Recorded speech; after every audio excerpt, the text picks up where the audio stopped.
ਕਰਤਾਰ ਸਿੰਘ ਦੁੱਗਲ ਦੀ ਕਹਾਣੀ ਇੱਕ ਰਾਤ ਬਾਹਰ। ਚਿੱਟੀ ਕਿੰਗਰੀ ਵਾਲੀ ਝਸਰ ਝਸਰ ਕਰ ਰਹੀ ਮੈਲੀ ਖਲਟ ਚੁੰਨੀ ਉਹਦੇ ਮੋਢਿਆਂ 'ਤੇ ਆ ਪੈਂਦੀ। ਅੰਬੋ ਮੁੜ ਮੁੜ ਉਸ ਪੱਲੇ ਨੂੰ ਚੁੱਕ ਕੇ ਆਪਣੀਆਂ ਲਿਮਾਂ ਨੂੰ ਢੱਕਦੀ। ਚੁੰਨੀ ਦਾ ਲੜ ਮੁੜ ਉਹਦੇ ਅਣਧੋਤੇ ਅਣਵਾਹੇ ਵਾਲਾਂ ਤੋਂ ਖਿਸਕ ਕੇ ਹੇਠ ਉਹਦੇ ਛਾਨਿਆਂ 'ਤੇ ਜਾ ਟਿਕਦਾ ਅਤੇ ਫਿਰ ਅੰਬੋ ਆਪਣੀਆਂ ਖੋਰੀਆਂ ਖੁੱਤੀਆਂ ਲੁੱਗੜ ਲਿਮਾਂ ਨੂੰ ਉਂਝ ਦਾ ਉਂਝ ਅਣਕੱਜਿਆ ਰਹਿਣ ਦਿੰਦੀ, ਜਿਵੇਂ ਕੋਈ ਅਣਖਿਆਲਿਆ ਉਜਾੜ ਆਲ੍ਹਣਾ ਹੋਵੇ। ਕੱਖ ਕੱਖ ਖੇਰੂ ਖੇਰੂ ਕਦੀ ਕਦੀ ਅੰਬੋ ਨੂੰ ਸਿਰ 'ਚ ਡਾਢੀ ਖੁਰਕ ਹੁੰਦੀ। ਆਪਣੀਆਂ ਉਂਗਲੀਆਂ ਨਾਲ ਵਾਲਾਂ ਨੂੰ ਫਰੋਲਦੀ। ਕਿਤੇ ਜੇ ਕੋਈ ਜੂੰ ਉਹਦੇ ਕਾਬੂ ਆ ਜਾਂਦੀ, ਉਹਨੂੰ ਤਲੀ 'ਤੇ ਰੱਖ ਕੇ ਇੱਕ ਨਜ਼ਰ ਵੇਖਦੀ।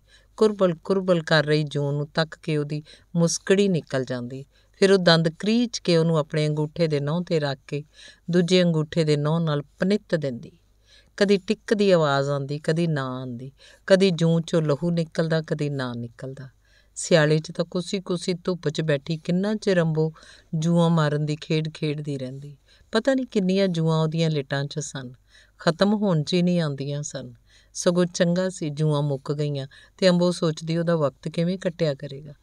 ਆਂਢਣਾ ਗੁਆਂਢਣਾ ਕਿਵੇਂ ਉਹਨੂੰ ਦੁਰਕਾਰਦੀਆਂ ਸਨ।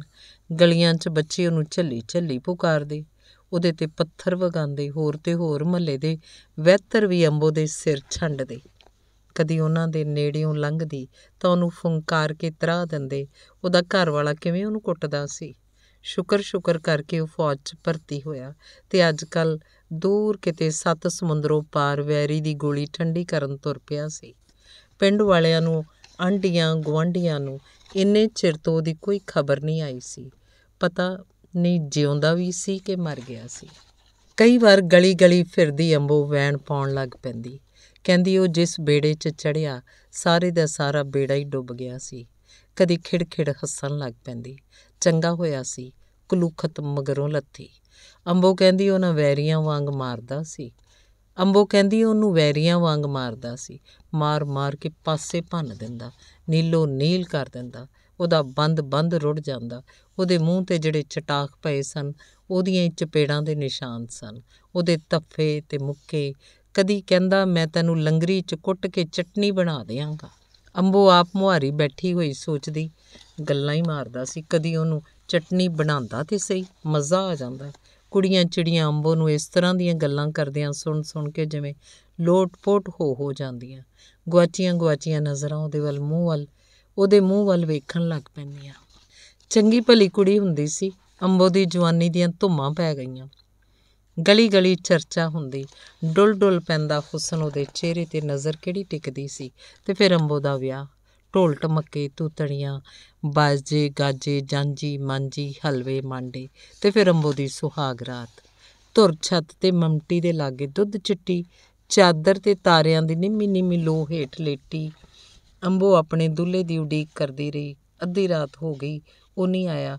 ਹੇਠ ਬੈਠਕ 'ਚ ਕਿੰਨੀ ਖਿਚਕਿਲੀ ਮੱਚੀ ਹੋਈ ਸੀ ਅਤੇ ਫਿਰ ਅੰਬੋ ਦੀ ਅੱਖ ਲੱਗ ਗਈ। ਅਗਲੀ ਰਾਤ, ਉਹ ਤੋਂ ਅਗਲੀ ਰਾਤ ਅੰਬੋ ਕਿੰਨਾ ਕਿੰਨਾ ਚਿਰ ਉਹਨੂੰ ਉਡੀਕਦੀ ਰਹਿੰਦੀ ਸੌਂ ਜਾਂਦੀ।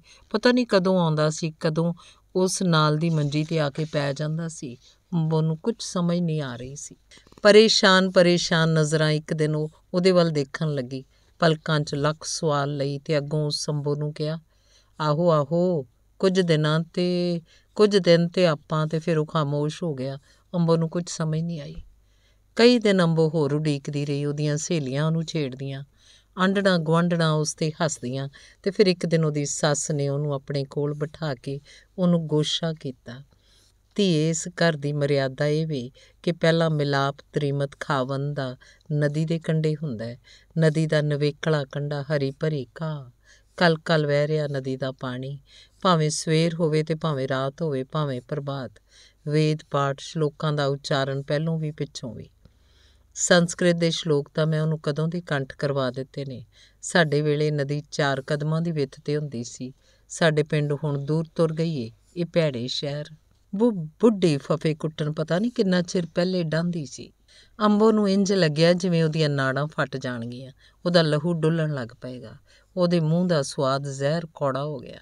ਉਹਦਾ ਜੀਅ ਕਰਦਾ ਕੱਪੜੇ ਫਾੜ ਕੇ ਕਿਤੇ ਨਿਕਲ ਜਾਏ। ਸਾਹਮਣੇ ਬੈਠੀ ਉਹਨੂੰ ਵੇਖ ਰਹੀ ਸੱਸ ਦੀਆਂ ਲਿਮਾਂ ਪੁੱਟ ਲਵੇ, ਗਲੀ ਦੀ ਕੰਧ ਨਾਲ ਸਿਰ ਮਾਰ ਕੇ ਆਪਣੇ ਆਪ ਨੂੰ ਲਹੂ ਲੁਹਾਨ ਕਰ ਲਵੇ। ਅੰਬੋ ਨੂੰ ਅੱਠੇ ਪੈਰ ਇੰਝ ਲੱਗਦਾ ਜਿਵੇਂ ਉਹਨੂੰ ਬੁਖਾਰ ਹੋਵੇ। ਉਹਦਾ ਅੰਗ ਅੰਗ ਭੁੱਜ ਰਿਹਾ ਸੀ। ਫਿਰ ਉਹ ਆਪ ਮੁਹਾਰੀ ਕਲਮ ਕੱਲੀ ਬੈਠੀ ਗੱਲਾਂ ਕਰਦੀ ਰਹਿੰਦੀ। ਨਹਾਉਣ ਲੱਗਦੀ ਤੇ ਨਹਾਉਂਦੀ ਰਹਿੰਦੀ। ਨਾ ਨਹਾਉਂਦੀ ਤੇ ਕਿੰਨੇ ਦਿਨ ਪਾਣੀ ਵੱਲ ਮੂੰਹ ਨਾ ਦਿੰਦੀ। ਮੈਲੇ ਖਲੱਟ ਕੱਪੜੇ, ਖੁੱਥੀ ਜੁੱਤੀ, ਗਲੀ ਗਲੀ ਫਿਰਦੀ। ਲੋਕੀ ਉਹਨੂੰ ਝੱਲੀ ਝੱਲੀ ਕਹਿ ਕੇ ਪੁਕਾਰਨ ਲੱਗ ਪਏ। ਅੰਬੋ ਵੀ ਡੌਰ ਭੌਰ ਰੱਖੀਆਂ ਇੰਝ ਅਗਲੇ ਵੱਲ ਵੇਖਦੀ ਜਿਵੇਂ ਕੋਈ ਖਾਲੀ ਭਾਂਡਾ ਹੋਵੇ। ਤੇ ਹੁਣ ਕਿੰਨੇ ਦਿਨਾਂ ਤੋਂ ਅੰਬੋ ਹਸਪਤਾਲ ਆਪਣਾ ਇਲਾਜ ਕਰਾਉਣ ਆ ਰਹੀ ਸੀ। ਕਦੀ ਉਹਨੂੰ ਸੂਈਆਂ ਲੱਗਦੀਆਂ, ਕਦੀ ਉਹਨੂੰ ਗੋਲੀਆਂ ਖਾਣ ਲਈ ਦਿੰਦੇ। ਇੱਕ ਠੰਡ ਜਿਹੀ ਅੰਬੋ ਨੂੰ ਪੈ ਜਾਂਦੀ ਜਦੋਂ ਉਹਦੇ ਮਾਸ 'ਚ ਡਾਕਟਰ ਦੀ ਸੂਈ ਚੁੱਭਦੀ ਜਾਂ ਫਿਰ ਉਹਦੀਆਂ ਦਿੱਤੀਆਂ ਗੋਲੀਆਂ ਜਦੋਂ ਨਿਕਲਦੀ। ਪਰ ਮੁੜ ਉਹਨੂੰ ਹੁੱਸੜ ਉੱਠਣ ਲੱਗਦੇ।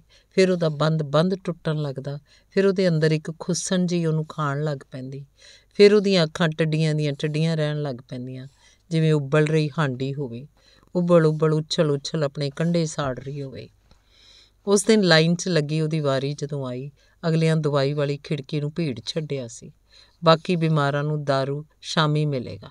ਸਵੇਰ ਦੀ ਲਾਈਨ ਡੋਰੀ 'ਚ ਖਲੋਤੀ। ਅੰਬੋ ਦੀਆਂ ਟੰਗਾਂ ਟੁੱਟਣ ਲੱਗੀਆਂ ਸਨ, ਪਰ ਦਵਾਈ ਤੇ ਲੈਣੀ ਸੀ।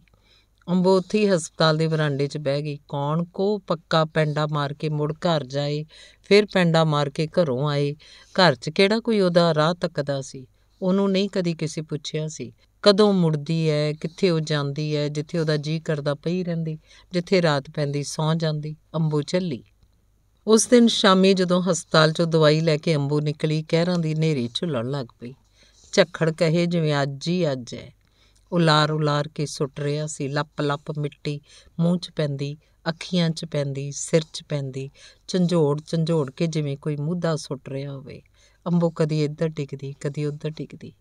ਆਖਰ ਉਹ ਇੱਕ ਰੁੱਖ ਨੂੰ ਜੱਫਾ ਮਾਰ ਕੇ ਖਲੋ ਗਈ। ਹਨੇਰੀ ਉਹਨੂੰ ਭੰਬੋੜ ਕੇ ਮਾਰ ਰਹੀ ਸੀ। ਫਿਰ ਉਹ ਰੁੱਖ ਉਖੜ ਗਿਆ ਤੇ ਫਿਰ ਛਮ ਮੀਂਹ ਵਰਨ ਲੱਗ ਪਿਆ। ਜੁਲਾਈਆਂ ਟੁੱਟਣ ਲੱਗ ਪਈਆਂ। ਬੱਦਲ ਗੱਜ ਕੇ ਪਏ ਗੱਜਦੇ। ਬਿਜਲੀ ਲਿਸ਼ਕ ਕੇ ਪਈ ਬਿਸ਼ਕਦੀ। ਮੀਂਹ ਇੱਕ ਸਾਹ ਵਸ ਰਿਹਾ ਸੀ। ਅੰਬੋ ਸੜਕ ਕੰਢੇ ਇੱਕ ਘਾਹ ਦੇ ਮੈਦਾਨ 'ਤੇ ਪਏ ਸੀਮਿੰਟ ਤੇ ਬੈਂਚ ਹੇਠ ਜਾ ਲੁਕੀ। ਵਿੱਚੇ ਰਾਤ ਹੋ ਗਈ, ਕਾਲੀ ਸ਼ਾਹ ਰਾਤ। ਸਾਰੀ ਰਾਤ ਮੀਂਹ ਵਰਦਾ ਰਿਹਾ। ਸਾਰੀ ਰਾਤ ਜੁਲਾਈਆਂ ਟੁੱਟਦੀਆਂ ਰਹੀਆਂ। ਸੜਕ ਜਿਵੇਂ ਪਾਣੀ ਦੀ ਨਦੀ ਬਣ ਗਈ ਹੋਵੇ, ਪਾਣੀ ਦਾ ਜਿਵੇਂ ਹੜ੍ਹ ਸੜਕ 'ਤੇ ਆ ਗਿਆ ਹੋਵੇ। ਸੜਕ ਕੰਢੇ ਘਾਹ ਦੇ ਮੈਦਾਨ 'ਤੇ ਸੀਮੈਂਟ ਦੀ ਬੈਂਚ ਹੇਠ ਪਈ ਅੰਬੋ ਸਾਰੀ ਰਾਤ ਹੋਰ ਦੇ ਹੋਰ ਸੁਪਨੇ ਵੇਖਦੀ ਰਹੀ। ਸੁਆਦ ਨਦੀ ਦਾ ਨਿਵੇਕਲਾ ਕੰਢਾ, ਹਰੀ ਭਰੀ ਘਾਹ, ਕਲ ਵਹਿ ਰਿਹਾ ਨਦੀ ਦਾ ਪਾਣੀ। ਤੇ ਇੰਝ ਸਵੇਰ ਦੀ ਪਹਿਲੀ ਕਿਰਨ ਉੱਧਰ ਫੁੱਟੀ। ਇੱਧਰ ਬਾਰਿਸ਼ ਰੁਕ ਗਈ, ਜਿਵੇਂ ਕਦੀ ਵਸੀ ਨਾ ਹੋਵੇ। ਆਕਾਸ਼ ਸਾਫ਼ ਸੁਥਰਾ ਹੋ ਗਿਆ, ਨੀਲਾ ਧੋਤਾ। ਅੰਬੋ ਨੂੰ ਇੰਝ ਲੱਗਦਾ ਜਿਵੇਂ ਉਹਦਾ ਅੰਦਰ ਵੀ ਧੋਤਾ ਗਿਆ ਹੋਵੇ। ਉਹਦੇ ਅੰਦਰ ਦੇ ਸਾਰੇ ਜੰਗਾਰ ਲੈ ਗਏ। ਮੱਕੜੀਆਂ ਦੇ ਸਾਰੇ ਜਾਲੇ ਹੁੰਝੇ ਗਏ। ਕੋਈ ਧੂੜ ਨਹੀਂ, ਕੋਈ ਧੱਬਾ ਨਹੀਂ। ਉਜਲੀ ਠੰਡੀ ਠਾਰ ਅੰਦਰੋਂ ਬਾਹਰੋਂ ਧੋਤੀ ਧਾਤੀ ਅੰਬੋ ਆਪਣੇ ਆਪ ਨੂੰ ਸੰਭਾਲਦੀ ਆਪਣੇ ਘਰ ਵੱਲ ਤੁਰ ਪਈ, ਜਿਵੇਂ ਉਹਨੂੰ ਕੁਝ ਕਦੇ ਹੋਇਆ ਹੀ ਨਾ ਹੋਵੇ। ਸ਼ਰਮਿੰਦਾ ਸੁਕਚਾਈ ਨਕਸ਼ਿਕ ਸੰਵਾਰਦੀ ਸਿਰਕਦੀ ਅੰਬੋ ਆਪਣੇ ਵਿਹੜੇ 'ਚ ਜਾ ਵੜੀ। ਉਸ ਦਿਨ ਤੋਂ ਲੈ ਕੇ ਵਿਹੜੇ 'ਚ ਚੰਗੀ ਭਲੀ ਕੰਮ ਕਰ ਰਹੀ ਅੰਬੋ ਨੂੰ ਵੇਖ ਕੇ ਇੱਕ ਬਲਖੀ ਗੁਆਂਢਣ ਕਹਿਣ ਲੱਗੀ, ਇੱਕ ਰਾਤ ਬਾਹਰ ਰਹੀ ਏ ਤੇ ਕੁੜੀ ਦੇ 7 ਤੇ 20 ਖੈਰੀ ਹੋ ਗਏ ਨੇ। ਧੰਨਵਾਦ।